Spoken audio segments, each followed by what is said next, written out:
live target swim bait series is unbelievable. You've heard all about it at iCast. You've seen all the ads. You've seen everybody talking about this thing. It is really a really cool system right here.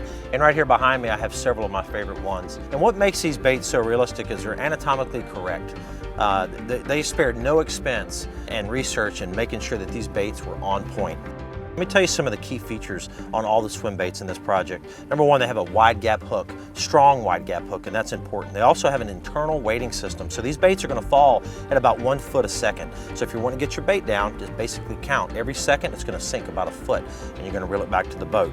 They have a nice little fin guard right here that's gonna act as a weed guard. That's gonna help you keep your bait a little bit more weedless as you're throwing it around grass or limbs. Really what sets this swim bait series apart from all the rest is the tail. They've spent so much time and research on this tail, making sure that A, it's anatomically correct, and B, that it oscillates in a way that's gonna make those fish key in on this bait and bite it.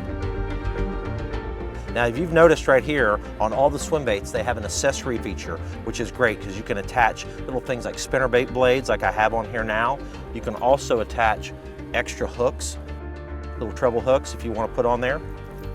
And they also have things like you can put a little weight on the bottom of it. So you can accessorize these swim baits for anything you want. Now let's jump up. Let me explain to you the rods and line and retrieve that works best for these baits.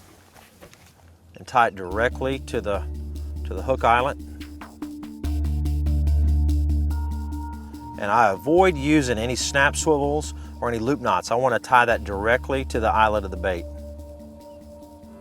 You know, on a big heavy duty swim bait like this big golden shiner, I'm rigging this thing on a 7-foot, 11-inch heavy action rod. And I'm gonna rig it with 17 to 20 pound fluorocarbon or monofilament. Occasionally I might even go to 25, depending on where I'm fishing.